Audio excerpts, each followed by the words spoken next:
Hey guys, it's Graham. What's cracking? This is my review of The Wilding Probate by DJ Butler. I reviewed this one over on Upstream about 2 years ago, so it would have been right after I moved to Oklahoma City. Man, has it already been that long? I read this book when I was working in Park City, and it was just one of those little things that gave me a little bit of like extra appreciation for it because it's set in the Pacific Northwest, and there I was like working in the mountains and the forests and whatnot. So cool little note. But the main character is a girl named Rebecca McCrae. Her nickname is Bucky. She lives with her dad, single dad, in this small town called Howard. It's vaguely Oregonian.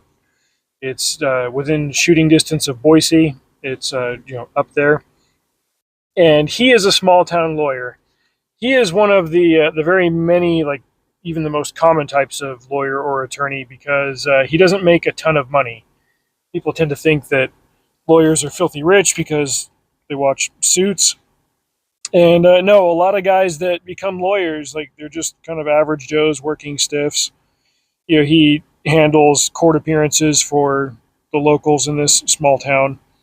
But his one wealthy client happens to also be like the one wealthy person in town. Her last name is Wilding, hence the title of the book.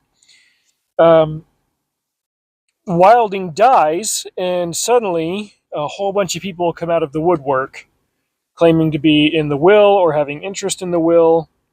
The will enters a phase called probate, where it's basically like tested to see if it's got validity, if it's been registered, if it's updated, etc. The only known copy of it, or at least like the most relevant copy, is in Bucky's father's possession at his office.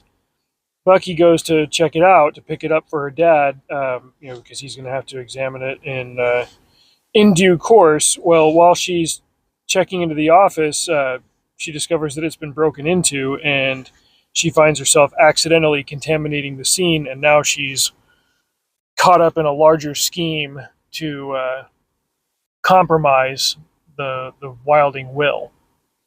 And tagging along is her not boyfriend. His name is Evil Patton, and this made it a little bit tricky while I was listening to the audiobook, just because whenever the word evil came up, I was like, oh, right, that's his name. The joke is that his parents named him after Evel Knievel, but they couldn't spell very well, so yeah. And what I remember from reading this book is like, this dude was just mega horny. And it wasn't that it was like crass or tasteless or anything. It's just like, he had a bad case of, oh, Bucky, you're so the only girl around in this small town who's remotely close to my age. And like, he kept trying to make it happen, have a relationship with her. And she kept telling him, like, you only feel that way because I'm totally the only girl around. Like, you're going to go to college soon, or I'm going to go to college. We're not going to be around each other, and you'll find somebody else. And like, they tried it. It didn't work for her. He's still trying to salvage it. But at the same time, like, he's not just being a sex pest or anything. Like, he's actually competent. He's useful in a scrape, whatever the heck that term is. And as she suddenly finds herself on the run and hiding on back roads in this small town, he's very useful, very helpful in a pinch. That's the phrase that I'm looking for. And they've got really like constructive and healthy banter. They play off of each other very well as characters that have a lot in common but are motivated by different things. As they try to get to the bottom of what all's going on, they have to explore the Wilding estate and peel back the layers, as is often portrayed when it comes to like rich families in small towns, and find out that not everything is what they thought, and there was some other like deeper, more intense, difficult, bad things going on. Content warning: there was some regular PG-13 profanity, like up to the S dash dash dash bomb. But the bigger like gut punch of it all was that when you hit the climax and you find out who the villain is and what this individual was motivated by, there are some heavy abuse issues that come into it. I'll just say that. It's as bad as you might expect.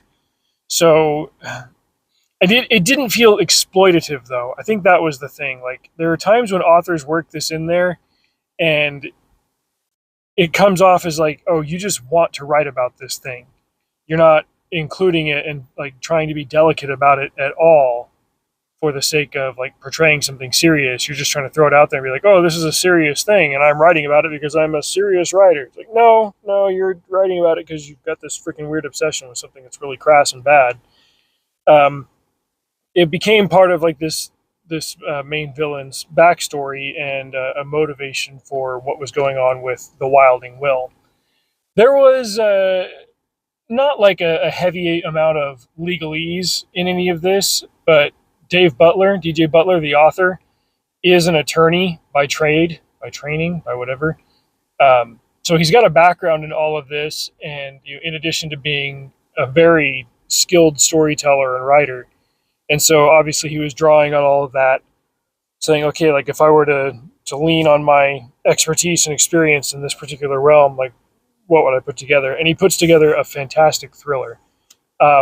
This reminds me of the time, the bygone era, when YA could very easily and competently be like a four quadrant thing. Like you could have old and young people, boys and girls, like getting into a story kind of on equal levels. There's a little something for everybody to enjoy in this, and that's quickly become a lost art as everything becomes overly geared to one market or the other.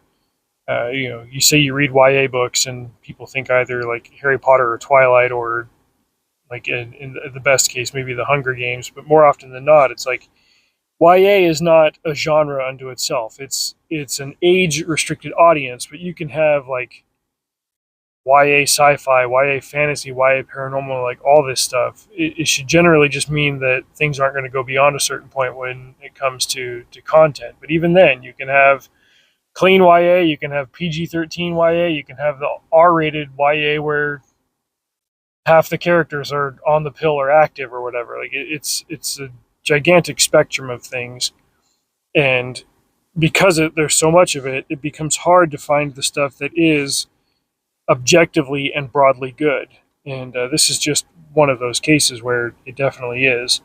I read a lot of books by DJ Butler over the year. I enjoyed Abbott in Darkness most recently. I think his magnum opus to date is the Witchy War series, which I have slated for doing a detailed like recap, rewatch series of videos. I've got to go ahead and reread those in order to do that. But I'm always impressed by his intellect, and his skill as a writer really is on display here. He nails one of the most important aspects of YA storytelling, and that is the pacing, which with a lot of his other books, like he really likes to slow it down and take his time. But in this one, he understood the assignment, as the kids say, and he wrote it at the pace that it needed to be written, and just completely excelled at it. So it's one of those books that over the last 2 years, like I've looked back at it and thought about it, and like, man, I just really had a good time reading that book. It was intense in all the right spots, and I learned something about legal processes, and Bucky is a character that I could root for, and in the hands of a lesser author, evil would have been an annoying tag-along. But there are times when you wanted to tell him, like, bro, pump the brakes, and other times when you kind of felt bad for him. It's like, oh man, he's stuck in this small town, and maybe he really does like this girl, but maybe she's right. Maybe she is afraid that he only likes her because she's the only girl. And there's a tug of war to all of that. The writing is as complex as it deserves and moves as swiftly as it needs to. And overall, like, I found the story to be very exciting. So this one has kind of flown under the radar. The audiobook was really good. There were a couple of times when the female narrator was like trying to speak a little bit boyishly when she was narrating Evil's voice, and it didn't really come across all that well, but it was fine. It wasn't like grating on the ears or anything. It was just like, oh, you're trying to do this, aren't you? But anyway, check out The Wilding Crowbait by DJ Butler. I really like this book. I think you will too. Till next time, drive safe. See you out there.